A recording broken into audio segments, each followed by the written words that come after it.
오늘은 한국의 국보급 센터백 김민재가 소속된 바이르 뮌헨의 챔피언스 리그 16강 1차전 소식을 전해드리려고 합니다. 바이르 뮌헨은 챔피언스 리그 조별 8경기에서 5승 3패를 거두며 12위에 머물러 목표했던 8위 안에 들지 못하는 바람에 플레이오프를 거쳐야 했습니다. 그래서 셀틱과 홈앤드어웨이 2경기를 치렀고 이 2경기 모두 승리하면서 극적으로 16강에 합류하게 되었습니다.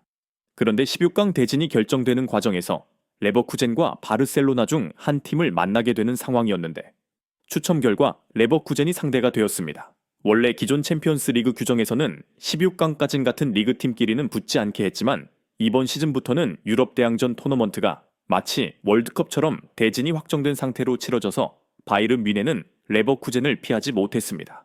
레버쿠젠은 조별리그에서 5승 1무 2패로 6위에 오르며 8위 이내를 달성해 플레이오프를 치르지 않았고 반면 뮌헨은 한 번 더 경기를 치르는 부담이 있었습니다.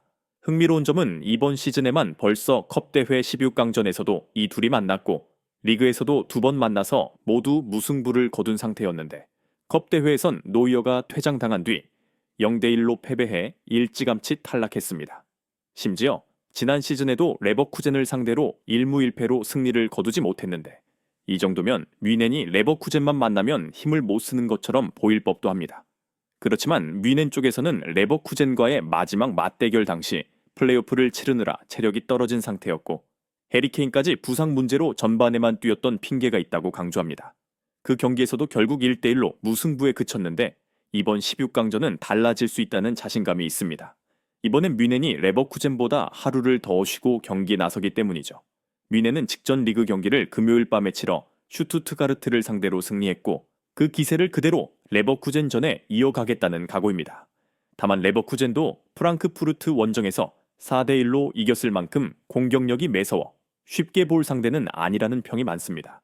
경기 시작 1시간 전에 공개된 뮌헨의 베스트 라인업에는 물론 김민재가 선발로 포함되었고 노이어 골키퍼와 라이머, 우파메카노, 알폰소 데이비스, 키미히, 고레츠카, 코망, 무시알라, 올리세, 케인까지 포진해 내 있었습니다.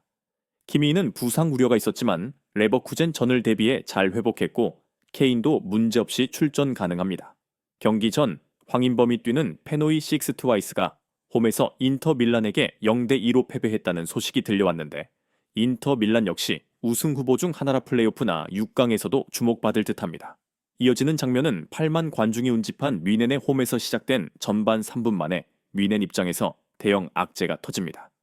김민재가 상대 공격수보다 먼저 볼을 걷어내면서 넘어지는 과정에서 발목이 껴버리는 듯한 상황이 벌어져 심각한 부상 위험이 예상되었죠. 중계화면에서는 나이어 이토가 몸을 푸는 모습이 잡혔고 김민재 없이 약 2분 정도 경기가 진행되었습니다. 다행히도 김민재는 다시 일어나 그라운드로 복귀했고 화면에는 그가 달리면서 상태를 확인하는 모습이 여러 차례 비춰졌습니다. 그만큼 뮌헨에서 김민재가 차지하는 비중이 크다는 걸 단적으로 보여주는 장면이었죠.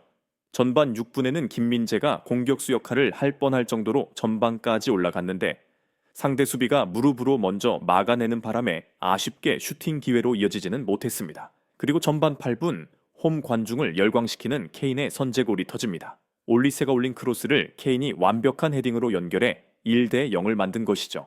이 순간부터 경기의 주도권은 확실히 뮌헨 쪽으로 기울었습니다.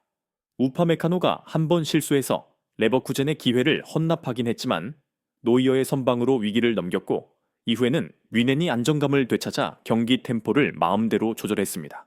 특히 이날 뮌헨은 빌드피업의 롱볼 전략까지 섞어가며 레버쿠젠을 몰아붙였습니다. 키미히의 중거리 슛도 날카로웠고 전반 21분 코너킥 상황에서는 무시알라가 헤딩 슈팅을 날렸는데 골대를 맞고 튀어나오는 아쉬운 장면도 있었습니다.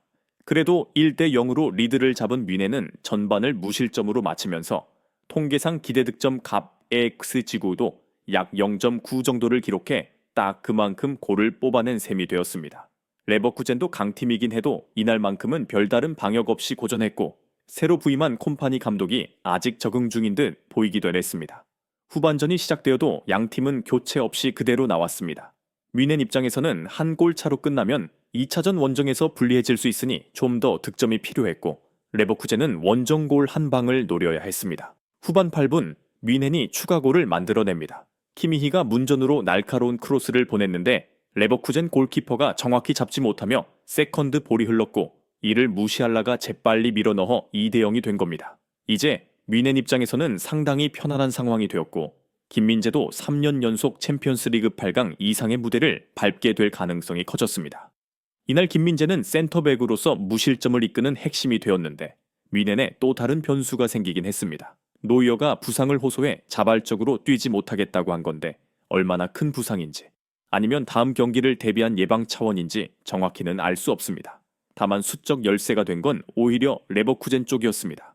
무케 선수가 의도치 않게 거친 파울을 범해 경고 누적 퇴장을 당해버렸고 여기에 케인이 후반 30분 코너킥 상황에서 상대 수비수에게 잡혀 넘어지면서 VAR 판독 끝에 페널티킥까지 얻어냅니다.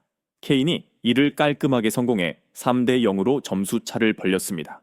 이미 홈팬들은 노래를 부르며 축제 분위기에 빠졌고 경기는 사실상 결정된 듯 보였습니다. 레버쿠젠은 10명으로 어떻게든 만회골을 노려봤지만 경고를 더 받으면 2차전 출전마저 위태로워지니 거칠게 나서지도 못했습니다. 결국 3대 0 그대로 종료되며 뮌헨이 8강 진출에 유리한 고지를 확실히 잡았습니다. 이렇게 되면 다음 라운드에서 인터 밀란을 만나게 될 가능성이 커 보이는데 인터 밀란은 나폴리를 밀어내고 리그 1위로 치고 올라가는 무서운 상승세를 타고 있습니다. 한편 파리 생제르맹과 리버풀의 경기에선 이강인이 교체 투입조차 못하고 알리송 골키퍼의 선방에 리버풀이 막판 한 방을 터뜨려 1대 0으로 앞서가는 최악의 상황이 연출됐습니다. 이강인이 빨리 벗어나야 하는 게 아니냐는 팬들의 불만도 점점 커지고 있죠. 무엇보다 뮌헨의 콤파니 감독은 마지막에 김민재를 아껴주는 교체 카드까지 사용하면서 확실히 우승을 향한 욕심을 드러냈습니다. 김민재는 이날 초기 부상 위기를 이겨낸 뒤 끝까지 무실점을 지켰고 결과적으로 챔스 토너먼트에서 또 한 번 맹활약을 보여줬습니다. 이렇게 든든한 수비를 가진 바이르 뮌헨이 남은 토너먼트에서도 순항한다면 정말 챔스 우승까지 노려볼 수 있지 않을까요? 한국 팬 입장에선 김민재가 이렇게 계속 큰 무대에서 빛나는 모습을 보게 돼 무척 뿌듯합니다. 지금까지 축구의 신채널이었습니다. 감사합니다.